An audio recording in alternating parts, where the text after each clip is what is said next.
Hi all, ಹೇಗಿದ್ದೀರಾ? ರತ್ನ ಋಷಿ ಬ್ಲಾಗ್ಗೆ welcome. ನಾನಿವತ್ತು ಒಂದು ಬೆಂಡೆಕಾಯಲ್ಲಿ ಒಂದು ಗೊಜ್ಜು ಮಾಡೋದನ್ನು ಹೇಳ್ತಿದ್ದೀನಿ.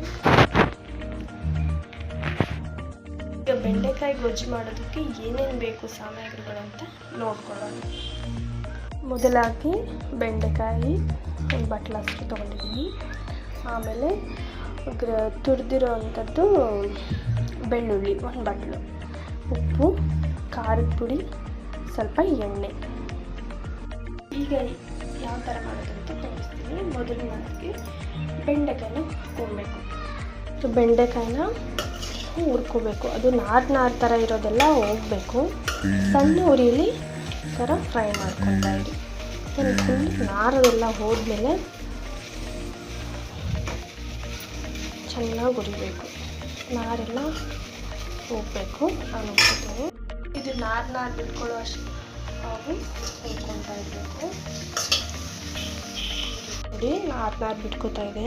ಈ ರೀತಿ ಇಟ್ಕೊಬೇಕು.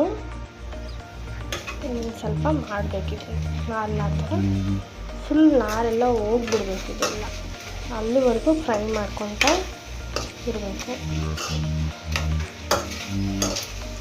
ಇದು ಫುಲ್ಲು ನಾರೆಲ್ಲ ಹೋಗಿ ಅದಕ್ಕೆ ಫುಲ್ ಲೋ ಫ್ಲೇಮಲ್ಲಿ ಮಾಡ್ಕೊಳ್ಳಿ.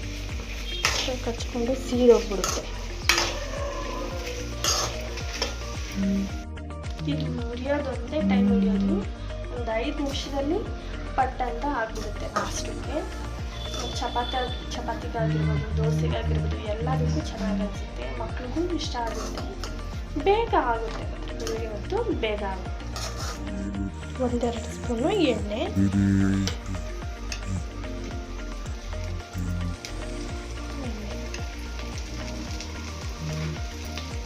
ಈಗ ಸರಿಯಾಗಿ ರುಬ್ಬಿರೋ ಅಂಥದ್ದು ಬೆಳ್ಳುಳ್ಳಿ ಹಾಕೊಳ್ಳೋಣ.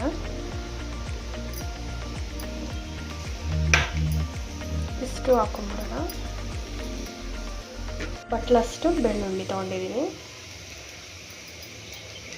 ಈಗ ಇದನ್ನು ಫ್ರೈ ಮಾಡ್ಕೊಳ್ಳೋಣ. ಈ ರೀತಿ ಫ್ರೈ ಮಾಡ್ಕೊಂಡು ಈಗ ಖಾರದ ಪುಡಿನ, ಉಪ್ಪನ್ನ ಹಾಕೊಳ್ಳೋಣ. ನಿಮ್ಗೆ ಎಷ್ಟು ಖಾರ ಬೇಕೋ ಅಷ್ಟು ಖಾರದ ಪುಡಿನ ಹಾಕೊಳ್ಳಿ. ನಾನಿಲ್ಲಿ 2 ಸ್ಪೂನ್ ಹಾಕೋತಿದ್ದೀನಿ. ಉಪ್ಪು ರುಚಿಗೆ ತಕ್ಕಷ್ಟು ಉಪ್ಪು.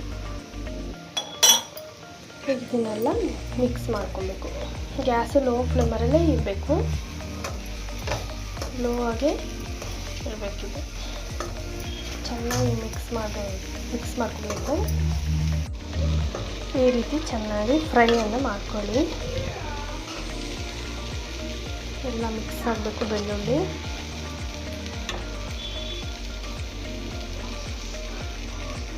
ಬೆಳ್ಳುಳ್ಳಿ ಹಾಕಿ ಒಂದು 5 ನಿಮಿಷ ಮಿಕ್ಸ್ ಮಾಡಿದ್ರೆ ಸಾಕು, ರೆಡಿಯಾಗುತ್ತೆ. ಬೆಳ್ಳುಳ್ಳಿ ಬೆಂಡೆಕಾಯಿ ಗೊಜ್ಜು ರೆಡಿ. 5 ನಿಮಿಷದಲ್ಲಿ ಆಗುವಂಥ ರೆಸಿಪಿ ಇದು.